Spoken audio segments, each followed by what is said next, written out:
جہیز کا کوئی تصور اسلام میں نہیں. خالص ہندوانہ رسم، خالص ہندوانہ رسم، خالص ہندوانہ رسم. ہندوؤں میں کیوں ہے؟ وہ اس لیے ہے، معقول بات ہے کہ لڑکی کا وراثت میں کوئی حصہ ہے ہی نہیں. وہ تو جب گھر سے نکل رہی ہے کچھ دے دلا کے رخصت کر دو. دان دہیج یہ خیرات ہے، لڑکی کا حق کوئی نہیں ہے گھر پر. اسلام میں تو لڑکی وارث ہے. والد فوت ہوں گے وراثت تقسیم ہوگی، والدہ فوت ہوں گی کوئی ان کی ہے ملکیت وہ تقسیم ہوگی. شادی کے موقع پر کوئی جہیز اسلام میں نہیں، قطعاً نہیں. غلطی سے حضرت فاطمہ کے جہیز کو جہیز کہہ دیا گیا. وہ جہیز کیا تھا؟ ایک پیسہ بھی حضور کے اپنی جیب سے نہیں تھا. اس شادی میں خاص بات کیا تھی کہ دولہا کے ولی بھی حضور ہی ہے. اور کون ہے؟ علی کا کون تھا مدینے میں؟ اور دلہن کے والد بھی حضور ہے.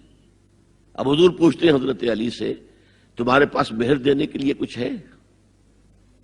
عرض کیا میرے پاس تو کچھ نہیں. وہ فقراء صحابہ میں سے تھے.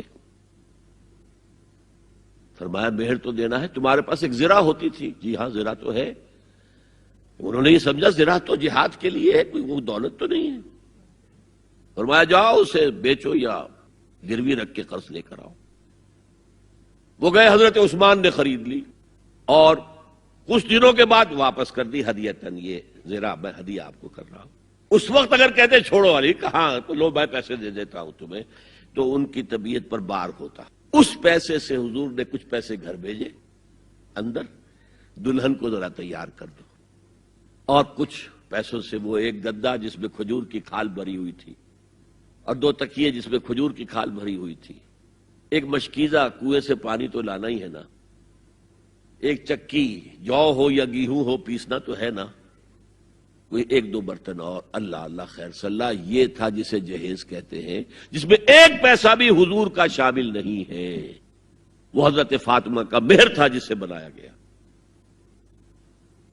ورنہ مدینے ہی میں دوسری آپ کی صاحبزادی کا نکاح حضرت عثمان سے بھی ہوا. کہیں ذکر ہے جہیز کا؟ حضرت عثمان کا گھر بھرا ہوا، ہر چیزیں موجود، وہاں تو جہیز کا تذکرہ نہیں. بہرحال یہ شادی کو آسان کرو، زنا کو مشکل بناؤ. یہاں شادی کے لیے 9 من تیل ہوگا تو رادھا ناچے گی. ورنہ یہ کہ بڑی ہو رہی ہے، عمر ہو رہی ہے، سب کچھ ہو رہا ہے، لیکن کچھ تقاضے تو ہے نا. آخر کچھ تو کرنا ہوتا ہے نا. آخر کچھ نہ کچھ لوگوں کو تو کھانا کھلانا ہی ہوتا ہے نا. بارات تو آخر آئے گی ہی نا. کچھ نہ کچھ تو دینا ہی ہوگا. کچھ جوڑے کپڑے، کچھ. یہ اسلام کا فلسفہ جو میں نے 4-5 باتیں آپ کو بتا. فلسفہ یہ ہے کہ لڑکی کے باپ پر ایک پیسے کا بوجھ نہیں. اس نے لڑکی پال پوس کے تمہارے حوالے کر دیا، اب اور کیا چاہتے ہو تم؟ سارا مرد آزماں، مرد آفرین. مرد کو چیلنج دیا ہے، تم مرد ہو، مہر تم دو گے. اور سب سے بڑھ کر کیا ہو رہا ہے آج کل بھی ہوتا ہے، وہ ہمارے ایک کچھ کام ہوتے ہیں اسلامی، وہ بھی ہے کچھ وہی ہندوانہ پس منظر. نکاح کی محفل میں چھوارے کون لے کے آتا ہے؟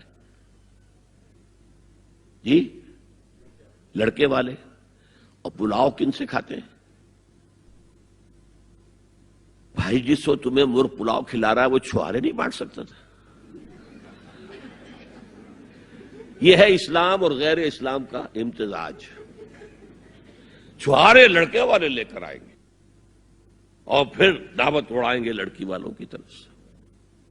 میں نے سنا ہے، میں اس کی تصدیق نہیں کر سکتا، کہ میوات میں جو مسلمان تھے، جو شدی کی تحریک جن پر چلائی گئی تھی، اور بہت سے لوگ شدی ہو بھی گئے تھے، اور اس فتنے کے مقابلے کے لیے مولانا محمد الیاس رحمۃ اللہ علیہ نے یہ تبلیغی سلسلہ شروع کیا تھا. وہاں سنا ہے کہ یہ ہوتا تھا، ایک تو نام بھی آدھے ہندوانہ آدھے مسلمان.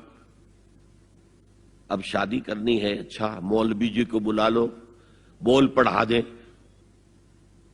لیکن وہ کہتے یہ بول پڑھانے سے یہ ہو گیا شادی؟ یہ تو سمجھ میں نہیں آئی. پھر وہ کہتے تھے پھیرے بھی ڈلوا لو.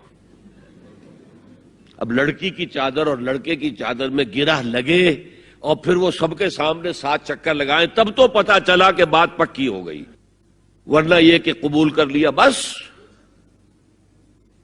واللہ عالم یہ لطیفہ ہے یا واقعہ ہے، لیکن یہ مجھے سنایا ہے بعض لوگوں نے کہ یہ وہاں ہوتا تھا، اطمینان نہیں ہوتا تھا، یہ بول کہنے سے بات ہو گئی،